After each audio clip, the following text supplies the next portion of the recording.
you for the opportunity to speak to this very distinguished committee.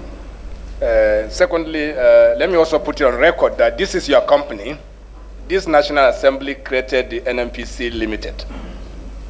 And by God's grace, I'm the CEO of that company. So this company will serve the Nigerian people.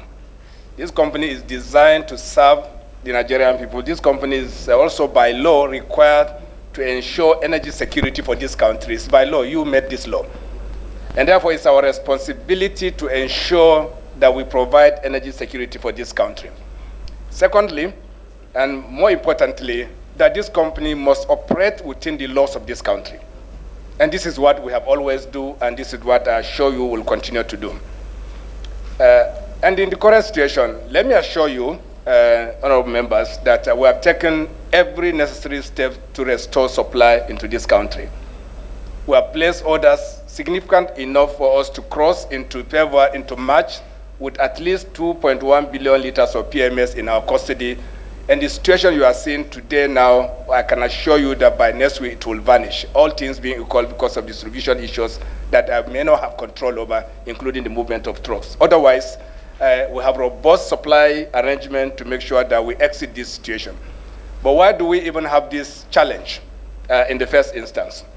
I believe this is what the chairman wants me to speak to. First, we import all the gasoline that we consume in this country. Every petroleum product that we consume in this country is not locally processed, except a few quantities. Some of them, and I can also share with you, some of them even coming from sources that may not be legitimate. That is some of these cooking pots that you have in the Niger Delta that are creating diesel. It's very possible that most of the diesel that you see in even your homes may be coming from those sources. That is not the issue here, but we import most of the petroleum products that we consume in this country, and 100% of all PMS. So not a single liter of PMS is generated in this country today. That means 100% of PMS you see in this country is imported. And those imports are done on the basis of existing contractual arrangements that we have. It is called the direct sales, direct purchase process, which is simply with the best of practice to enable our suppliers to take custody of our crude oil volumes and then supply product to us on agreed terms and conditions of volumes within periods that is agreed. So that we have been doing this since I came on board, and it has always been part of our supply mechanism for a long time to come. Even if all our refineries come on stream today, except the Dangote refinery comes up today, we will still be in short supply of PMS, because all the refineries that are configured today, which we are trying to fix with the best of endeavors, can only make 80 million liters of gasoline. Our consumption is certainly above 80 million liters, but evacuation from depots, and I can also confirm to you, the evacuation is not consumption. Evacuation is the quantity of products that leave our depots on a daily basis. These numbers we know. I'm sure that when the chief executive of the authority comes, he will validate this, that we know all the trucks that leave our depots, but we do not know where they end up. This is reality. It is not possible. There's no tracking mechanism to enable this. And we also all know that some of these products find their ways to the places that may not be in this country. I don't have statistics to back this up, but we know that smuggling takes place. I'm sure very honorable members, you will agree that this is the reality that is happening. Now, on the basis of those contracts, our suppliers bring products to us, and then we reconcile with them regularly. Now, part of the requirement of those supply arrangements is to give specifications to your suppliers. You will tell them in the contract there's an attachment which gives specification for this petroleum product, particularly PMS that comes into the country. These specifications are bound by regulation. The latest that we are using is the regulation that is in place since 2006. And I'm sure when the CEO comes, he may throw lights on it, but if he doesn't, I know for sure that the Petroleum Industry Act has also provided for a review of those standards and specifications so that ultimately we can come to world standard and world class. But the current specification we have is what is the subject of all our import arrangement. So all our partners were given those specifications. On the basis of this, those imports were made. And at the load port, because before a vessel leaves the load port, they have to declare that those products meet our specification. So they will send it to COMD, the importer, and confirm that this is the specification you asked us to do. This product that we are bringing to you meets this specification. There are inspectors appointed by the originating depots to give you that, that statistic. On the basis of that, you allow sale away of the vessel. Now, once it comes to the country, two things happen also. We have NNPC surveyors who are now also required to validate that this product that has come meets the Nigerian specification. And then also you have the authority, which is the regulatory authority, also conducts an independent assessment to confirm that this product meets the specification that is in consonance with existing regulations in the country. In the case of all the volumes that you have seen, 4 of the cargoes that I'm going to speak to it, that we, particularly in question today, met all these criteria on arrival, and that is how they were allowed to discharge into terminals and also conveyed into ship-to-ship shuttles that you see. So there's simply no way, based on the current specification, that you will know that this PMS contains methanol, because it's not part of your requirement at the load port. So we did not ask them to declare whether it contains methanol because it's not part of our specification. But good faith demands that if such happens, because all the products that we have received consistently do not contain methanol, good faith probably demands that your supplier declares to you that this product contains methanol.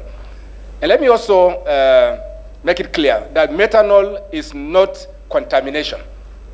Methanol is a regular additive to PMS. It is regular additive to PMS. In some countries, it's allowed up to 3% addition of methanol. And in China, up to 15% of PMS content is methanol. And there are countries which are also planning to even exceed that. But on its own, it is not a contamination, but it is the key issue that we had problem is handling methanol. If we knew, we will not accept this because we know that we have an inability to manage methanol in our country. Anytime methanol comes in contact with water, it emulsifies. That's what the brown thing that you have seen in the social media, people carrying out. Once it gets in contact, it's a chemical process. Once it gets in contact with water, it turns to a different chemical. In these advanced countries, they have no need because their handling system is designed in such a way that there will be no contact between water and methanol that is contained in PMS. We have a number of challenges, Honorable. Let me also highlight it so that I can save your time. In all depots in the country today, once you evacuate product from the line, you pack it with water because of our peculiar environment. I don't want to talk about the negatives, but simply, and I need to disclose to you, that people pack it with water because when you leave PMS in the line, some people will come and tamper with it. So no one leaves petroleum in the pipeline except NNPC that we do between Atlas Cove and Tomosimi, because we have to consistently pump product on that line.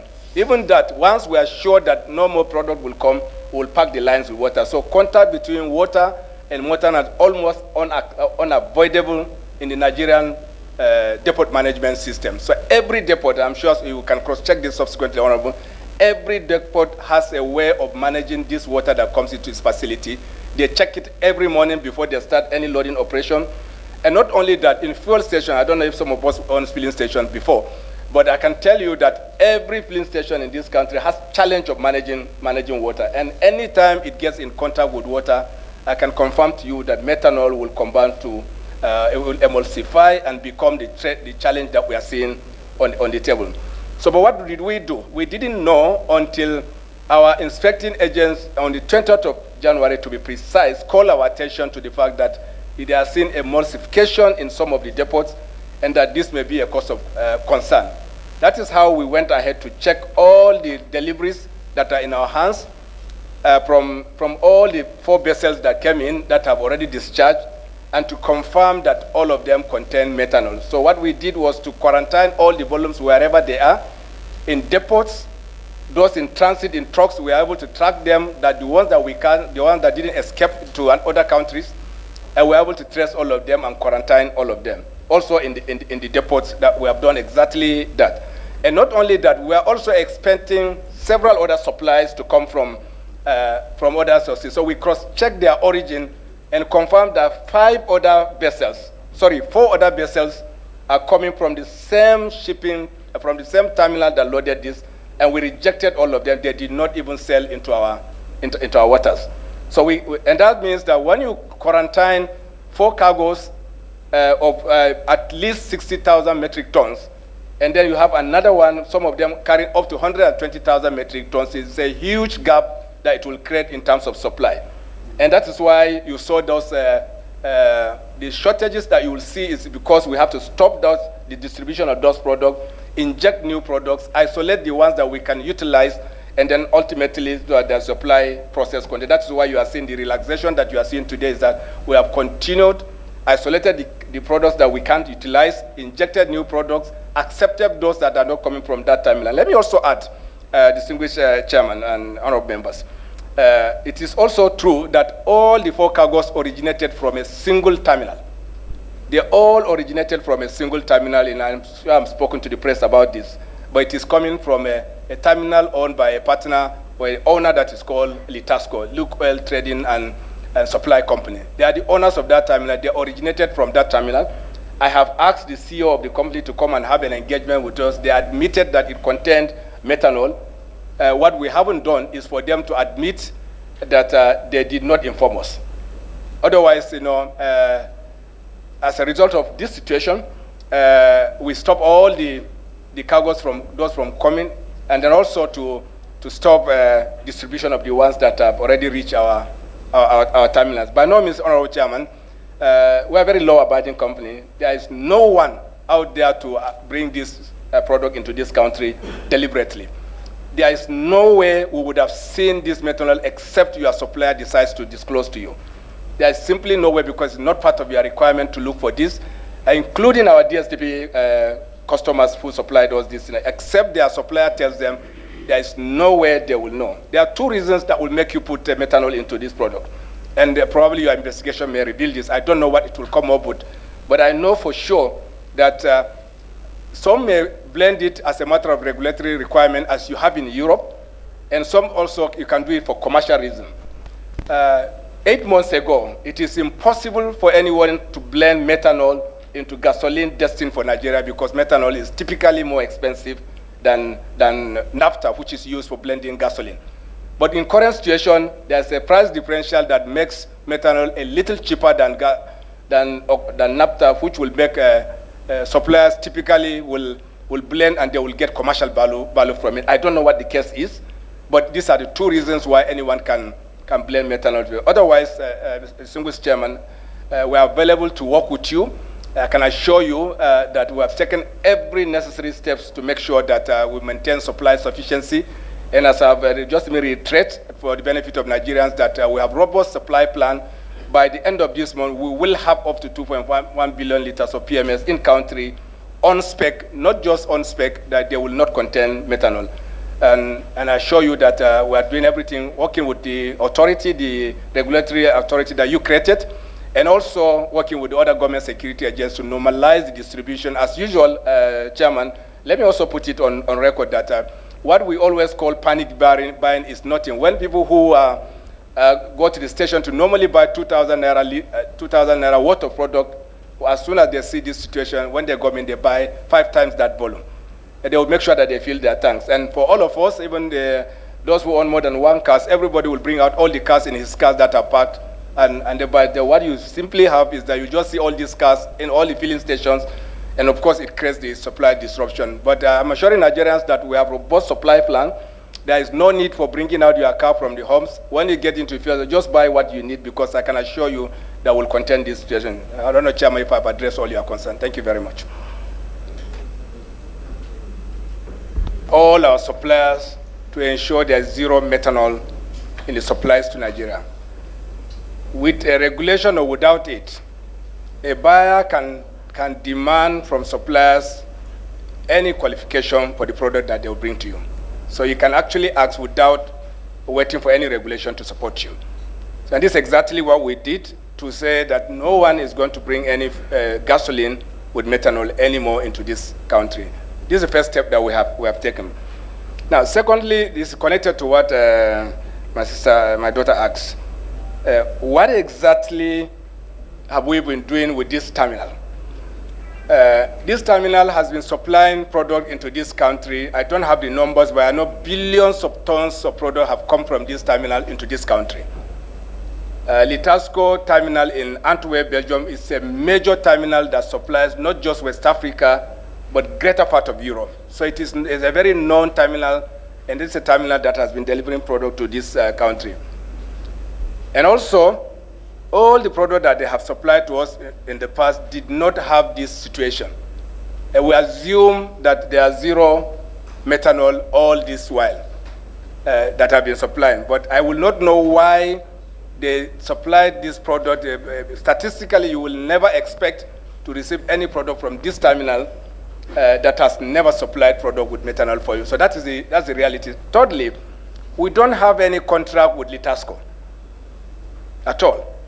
But it's a requirement of the contract that when you take supply, you must declare the load port, and you must also bring a certificate of quality from the load port. That is how you will know the originating terminal, because the voyage has to start from that. There are many other commercial issues associated with knowing where it starts from.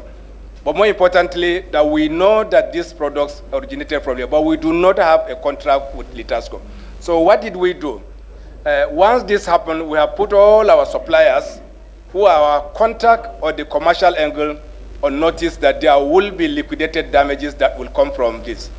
And also, it is also typical practice that once you pile liquidated damages that your supplier direct supplier didn't cause, he will transfer that to the next person until it gets to the originating supplier. So it's a back-to-back arrangement that is always done, so that once you pile on one of them, it will go to the last man. I do not know how many people are in the chain. In this PMS supply business, in one cargo, you can have 3 sellers. You can have 2. You may also have only one. So it's further inquiry that will tell us that from whose hand did it move to whose hand until it gets to us. Every one of them will transfer the liquidated damage to the last person until it gets to the originating supplier.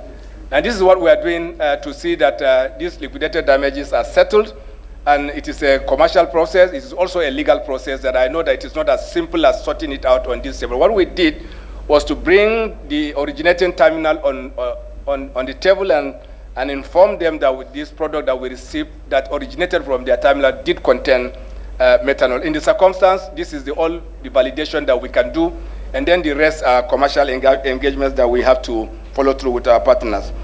Then there's a question around, is it designated market?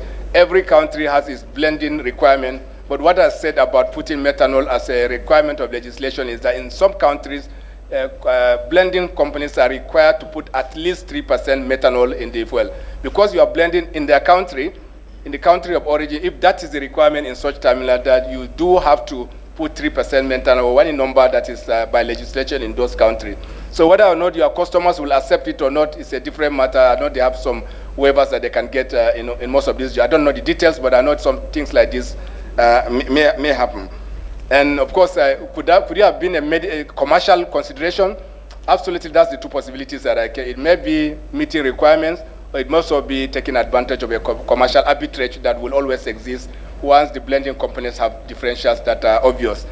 And around the question around ignorance is not an excuse. There are absolutely no ignorance in this, honorable member. We have said that this product meets our specification. Every test that we need to do, we have done it to make sure that this product meets our specification. And the only good faith, that is what I say, only good faith of your supplier will tell you, or some kind of intelligence information that you have. Otherwise, there is no way you will know that this product will contain methanol. Could we have asked in the first instance to have methanol-free methanol to begin with?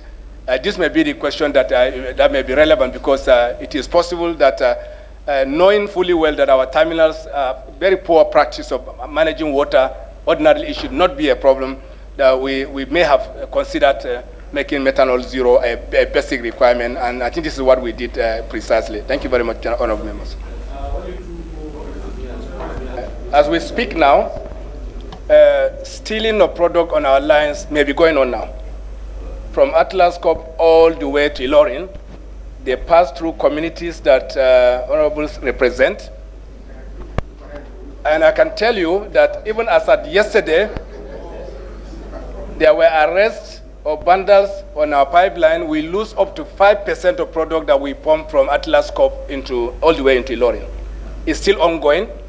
And for the risk of being repetitive, I've said that everybody is involved along that value chain. All the communities are aware, security agencies are aware, and everybody else that pipeline passes through its community is aware, and it's happening. We are doing everything with the Department of State Service in particular and the Nigerian Armed Forces to contain this. It used to be close to 10 to 15%, but it's now down to 4 to 5%. Even that is a large number, because we can typically pass up to 10 million liters of product from Atlas Corp into Mosimi every day. And now, once in a while, we have to remove the insertions and restore supply, because once that incident becomes at a level that we can't bear, we stop pumping into Mosimi and all the way into Ibadan, into Lori. So I need your help, the community mobilization, so that some of these people are put on the table for us to see. And secondly, Honorable, I agree with you that I shouldn't speak about by the suppliers and all the adverts that you have seen in the media, but it's very good for me to clarify this moment. There's no way Dig Oil will come out. Dig Oil is company owned 100% by the NNPC. It is a company, it's a trading wing of NNPC. Every national oil company has a trading company. This is our trading company. Part of the reform that you have put in place is to grow this company subsequently to become the equivalent of Ad-hoc trading, Aramco trading, and the rest of. This is where we are going, Honorable, that you may have to, you will see a different situation as soon as the transfer of assets of the corporations are complete. So there's no way Duke Oil will come out and claim lack of responsibility for what happened. Secondly, what our partners is very good to address this, but when they come, you can ask them. What they are saying, which I've also accepted, is that they are saying, I brought the product that is based on your specification, and therefore I did not bring adulterated product. This is the point they are making. And I've also said that we did not test for methanol, both at the load port and also by NNPC and the regulatory authority. I was very clear on this. What they are saying is that what I brought met your specification. But what they probably also didn't know is that it contained methanol, and that methanol originated from the loading terminal. I think this is very good to put this in perspective so that Nigerians are aware that what they are saying is that we have no liability. It's a legal issue, but it's nowhere sustainable, because we have also filed liquidated damages which they can pass on until it gets to the originating depot. We are not saying they know, but what we are saying is that they are the commercial partner of record that we have, and that it is their duty to transfer those liabilities to the origin of this product. This is really what we are saying, and it's good to put this on record. Secondly, what step are we taking to ensure this doesn't happen? I've already said that it's a basic requirement now that no one will bring any product that contains methanol. But mind you, it's not the only oxygenate that is introduced to PMS.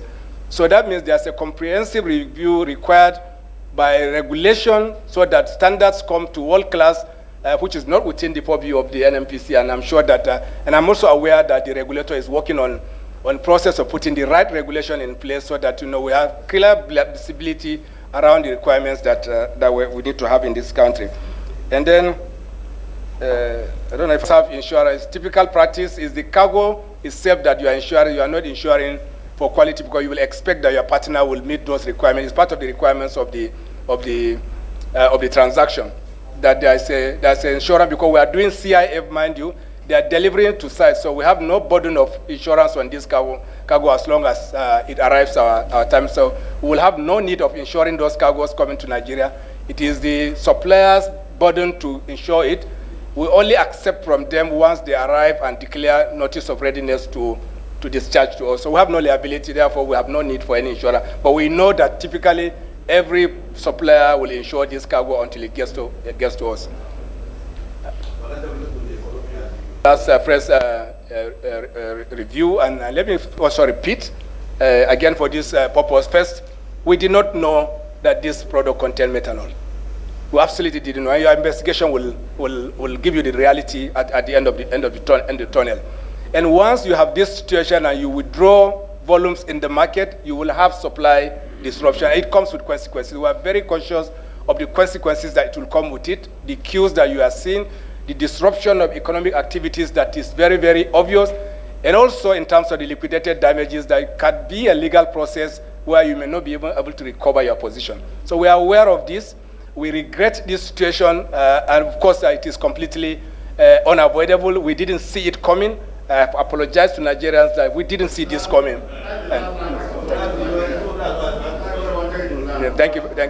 Thank you. It's our job to serve the Nigerian people. Within the ambits of the law, we will follow all rules, we will follow all regulations, and we will meet all standards. And we will cooperate with you to unravel the very bottom of this transaction, so that ultimately we don't get exposed. But more importantly, and I'm also reassuring you that we are doing everything possible to ensure local production. That's the solution to this. And we will fix our own refineries. We will support the Dangote refinery, in which we have taken equity to completion. And once that is done, you will not be talking about importing petroleum product into this country. And this is our objective. Thank you very much.